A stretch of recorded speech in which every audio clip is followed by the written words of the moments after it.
जय श्री राम। क्या सनातन धर्म में अंधविश्वास या पाखंड जैसी चीजें हैं या कुछ और है? यह विषय अब इसलिए उठाना पड़ रहा है क्योंकि वर्तमान में बागेश्वर धाम के पीठाधीश्वर महंत श्री धीरेन्द्र शास्त्री जी पर एक आरोप यह लगा कि वह अपने कार्यों के माध्यम से पाखंड को बढ़ाते हैं और अंधविश्वास को जन्म देते हैं। इसको लेकर के हमारे कई मित्रों ने सोशल मीडिया पर अपनी प्रतिक्रिया दी। उन्होंने अपने तर्क यह दिए कि भाई बागेश्वर धाम के कार्यों में आपको पाखंड दिखता है, अंधविश्वास दिखता है, लेकिन जो कन्वर्जन चल रहा है, धर्मांतरण जो चल रहा है, खास करके चाहे ईसाइयों का हो चाहे इस्लाम का हो, जो खुलेआम भूत प्रेत भगाने का नाटक करते हुए तो आपको दिखता नहीं। तो ऐसे में आप सिर्फ एक वर्ग को कहीं ना कहीं टारगेट करने का ही आपका उद्देश्य लगता है, बाकी कुछ नहीं।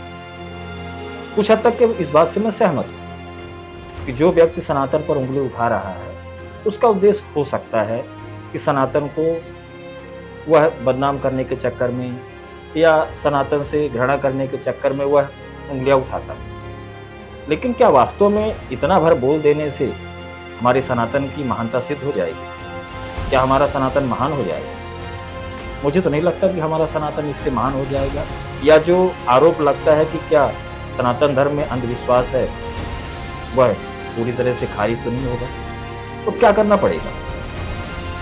इसके लिए हमें सनातन को जानना पड़ेगा, हमें सनातन के धर्म ग्रंथों को जानना पड़ेगा, हमें सनातन के धर्म ग्रंथों को पढ़ना पड़ेगा और ऐसे तपस्वियों ऋषि मुनियों को भी हमें समझना पड़ेगा, देखना पड़ेगा, जानना पड़ेगा जिन्होंने सनातन को इतने ऊंचे स्तर पर लेके गए कि आज उसे बदनाम करने की कोशिश में साजिश की जा रही है। अब आते हैं सनातन के महत्व के विषय पर। जिन किसी व्यक्ति को लगता है कि बागेश्वर धाम यह चमत्कार कर रहे हैं और यह लोगों के मन में जनमानस में सिर्फ अंधविश्वास की ही एक अनुभूति पैदा कर रही है, तो मेरा मानना है कि उन्होंने अभी वास्तव में सनातन को जाना ही नहीं। एक छोटा सा उदाहरण, सनातन में ही हमारे पंचांग आता है, सामने रखा हुआ है। पंचांग में हमारे ग्रहण के बारे में बताया जाता है और यह जिस समय पंचांग हम लेते उस समय पूरे वर्ष भर में कितने ग्रहण होंगे, कब घटित होंगे, कौन से दिन के होंगे, कितने बजे होंगे और कितने बजे तक रहेंगे, 1 घंटे 2 घंटे 3 घंटे, किन किन देशों में पड़ेंगे, यह भी ध्यान दीजिएगा, वह तक बताया जाता है। तो क्या यह कोई चमत्कार है? मुझे नहीं लगता चमत्कार है, यह विज्ञान है। सौर गणना का सबसे सटीक जो गणना की गई है हमारे मनीषियों द्वारा की गई, जिसका एक दूसरा उदाहरण दे रहा हूं मैं आपको। हमारे तुलसीदास जी,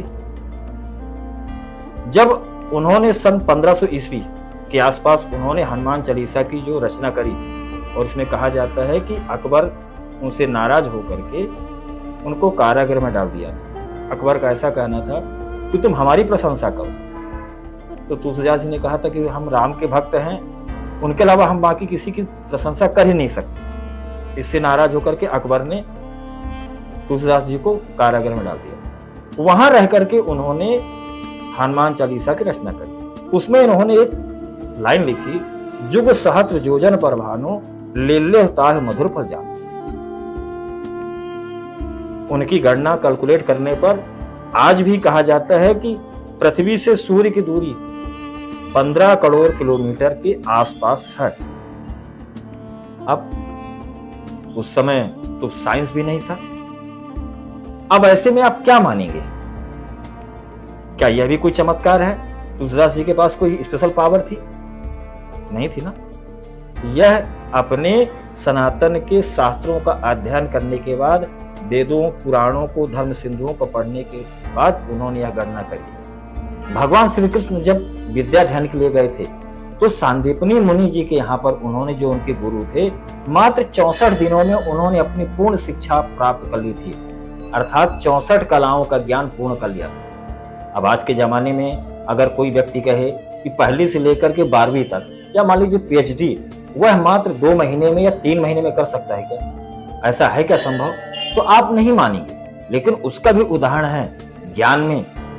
कौटिल्य, जिसे आपने केबीसी में देखा होगा, उसके ज्ञान के आगे तो हर कोई नतमस्तक है। स्वयं अमिताभ बच्चन जी भी उसके सामने नतमस्तक रहे। यही ज्ञान कहलाता है, और जब विशेष ज्ञान प्राप्त हो तो उसे विज्ञान कहा जाता है। भगवान श्री राम के बारे में कहा जाता है कि उन्होंने जो पुल बनाया था राम सेतु, उसके पत्थर तैरते थे। यह बहुत आश्चर्य की बात है, चमत्कार है, कुछ भी चमत्कार नहीं। हमारे भारत के अंदर कई ऐसे मंदिर हैं जो हर रोज चमत्कार करते हैं। और एक चमत्कार मैं आपको और बता दूं, वर्तमान का जो राम मंदिर बनने जा रहा है, उस पर प्रत्येक वर्ष में मात्र एक बार रामनवमी के दिन ठीक 12 बजे दोपहर को जब भगवान राम का जन्म होता है, उस समय सूर्य की किरणें भगवान श्री राम के मस्तक पर पड़ेंगी। ऐसा स्ट्रक्चर खड़ा किया जा रहा, यह कुछ चमत्कार है। बागेश्वर धाम के जो महाराज जी हैं, उनके पास कोई चमत्कार नहीं है। उन्होंने स्वयं कह दिया कि हमारे पास कोई चमत्कार नहीं है, हमारे ऊपर सिर्फ हनुमान जी की कृपा है। हनुमान जी की कृपा, जिसकी वजह से उन्हें यह सब सारी चीजें हो रही है। और जो वह कम्युनिकेट करते हैं लोगों से कि कौन पहले आएगा, इसका पर्चा हम पहले बना लेते हैं, यह कोई आश्चर्य नहीं ना, कोई चमत्कार है। यह ठीक टेलीपैथी सिस्टम, टेलीपैथी तो आप लोग समझते होंगे ना, बिना किसी तार के हम एक दूसरे से जुड़ जाते हैं, जैसे मोबाइल, वैसी हमारी टेलीपैथी भी सिस्टम है। हम एक दूसरे से जुड़ जाते हैं, और वह जोड़ने का कार्य हमारे अंदर की जो वेव, हमारे मस्तिष्क की वेव और उसके मस्तिष्क वेव जुड़ जाते हैं। जो घटनाएं होने वाली होती हैं, वह जब हम अपने ग्रंथों का अध्ययन करते तो हमें इस पर अच्छा अभ्यास हो जाता है, और हम दूसरे की बातों को जान लेते हैं कि इसके मन में क्या चल रहा है। ज्योतिष में बहुत सारी चीजें हैं। ज्योतिष में हम हाथ भी देखते हैं। ज्योतिष में हम लोगों की मस्तिष्क को देख करके उनके भविष्य के बारे में बताते हैं, जिसे फेस रीडिंग कहा जाता है। मस्तिष्क के अलावा हम यहाँ तक के भी जो एक सिग्नेचर होता है, उससे भी देख के समझ जाते हैं कि सामने वाले का भविष्य कैसा होगा, वर्तमान कैसा और इसका अतीत कैसा था। यह कोई बहुत बड़ी बात नहीं है। हमारा जो ज्योतिष सिद्धांत है, वह सिद्धांत भी कुंडली देख करके भविष्य बताता है। हम शादी ब्याह करते हैं तो उस समय भी हम कुंडली मिलाते हैं, गुण मिलान करते हैं। उन गुण मिलानों में भी हम लड़की और लड़के का विवाह करना योग्य रहेगा नहीं रहेगा बताते हैं। तो क्या यह कोई चमत्कार है? या चमत्कार नहीं है। अब कुंडली की बात आ गई तो एक छोटा सा उदाहरण और मैं दे दूं आपको। ज्योतिष में जब हम लोग कुंडली मिलाते हैं, उस समय एक दोष होता है, नाड़ी दोष। नाड़ी दोष में पंडित जी क्या कहते हैं आपको कि दोनों की नाड़ी एक नहीं होनी चाहिए। अगर दोनों की नाड़ी एक हो गई तो संतान सुख में कमी आएगी। अब इसको हम थोड़ा दूसरी भाषा में समझाते हैं, जो साइंस कहता है। डीएनए आप लोगों ने सुना होगा, पढ़ा होगा इसके बारे में। उसी में एक होता है क्रोमोसोम, जिसे गुणसूत्र कहते हैं। क्रोमोसोम 3 तरह के होते हैं, एक्स, वाई और जेड। इसमें भी कहा जाता है कि जब कभी विवाह हो तो पति और पत्नी का क्रोमोसोम एक्स एक्स नहीं होना चाहिए, वाई वाई नहीं होना चाहिए और जेड जेड नहीं होना चाहिए। ये आप गूगल पर जाकर के सर्च भी कर सकते हैं। ये बात आज कही गई है, और हमारा ज्योतिष सिद्धांत आज से लाखों साल पहले कह रहा है कि नाड़ी आद्य, मध्य और अंत्य, ये 3 तरह के नाड़ियां होती हैं, जिसे उन्होंने एक्स वाई जेड कहा। नाड़ी एक नहीं होनी चाहिए। तो क्या हमारा सनातन चमत्कार कर रहा है? नहीं, हमारा सनातन चमत्कार नहीं कर रहा।